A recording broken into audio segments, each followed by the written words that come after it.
Enak kan jadi sang raja itu ya kan, sang raja korupsi. Di persidangan aja bisa main peluk-pelukan mesra-mesraan.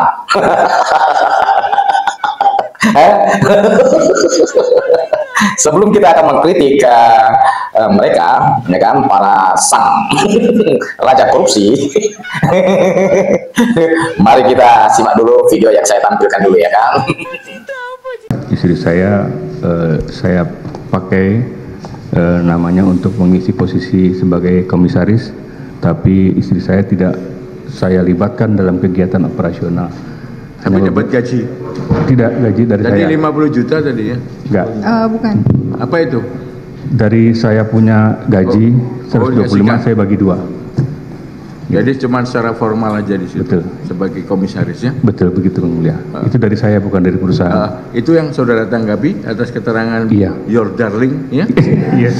Ya, darlingnya Pak Suparta kan seperti itu ya? Iya, Yang Mulia. Ya, begitu? Benar.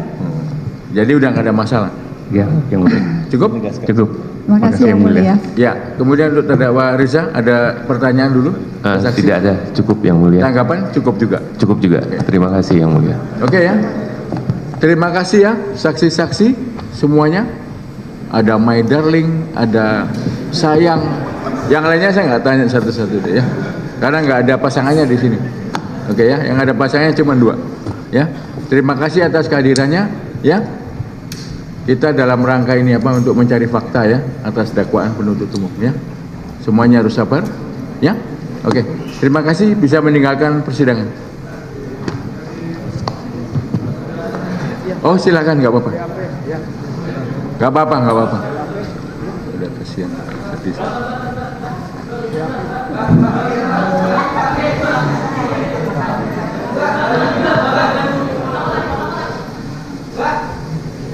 Apa itu teriak-teriak?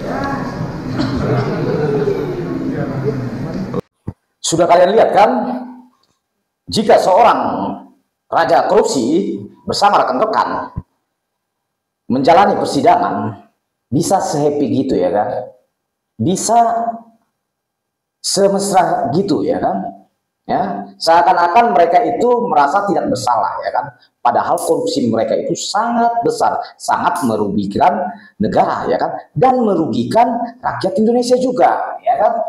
Kenapa saya bilang merugikan rakyat Indonesia juga ya kan, karena gini, aturan hasil korupsi mereka tersebut bisa masuk ke pendanaan negara ya kan, kas negara ya kan. Jadi kas negara itu bisa dipergunakan untuk anggaran pembangunan, anggaran perekonomian, anggaran pendidikan ya kan. Jadi bisa setidaknya membantu masyarakat walaupun sedikit ya kan, tetapi dimakan sama segelintir orang tersebut ya kan.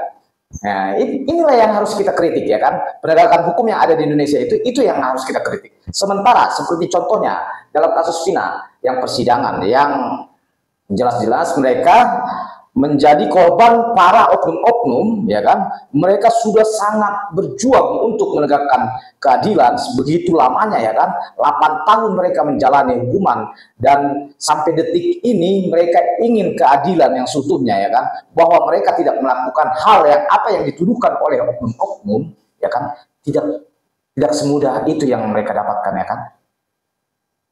Untuk bertemu saja ya kan, orang tua dari terpidana ya kan sangat sulit ya kan, sangat sulit.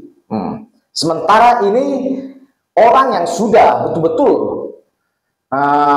merugikan negara ya kan, merugikan rakyat juga bisa cekakak-cekikik dalam persidangan ya kan.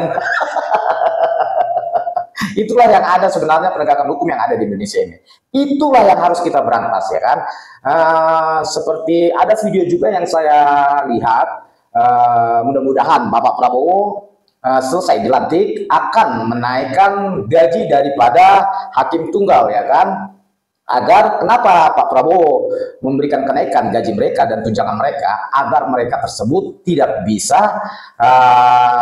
misalnya diperjualbelikan hukum tersebut ya kan. Mudah-mudahan kedepannya penegakan hukum yang ada di Indonesia ini setelah Bapak Prabowo dilantik penegakan hukum yang ada di Indonesia ini agak lebih membaik lagi ya kan. Jadi untuk rakyat kecil seperti kita ini bisa mendapatkan keadilan seutuhnya ya kan.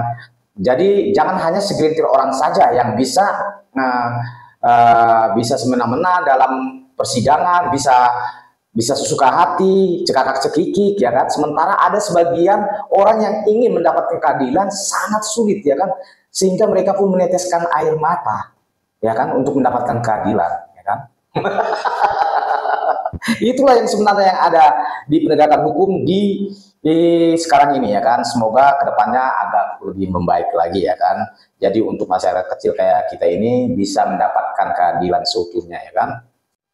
Jadi untuk kita semua, marilah kita bersama-sama berdoa untuk bangsa dan negara ini, untuk keadilan yang dibutuhkan sesama kita ya kan, maupun dia kalangan atas, menengah, ke bawah, harus sama rata. Jika mereka tersebut melakukan tindak pidana ya kan, hal yang merugikan negara ya kan, hal yang merugikan orang lain, itu betul-betul dihukum dengan sepadan ya kan.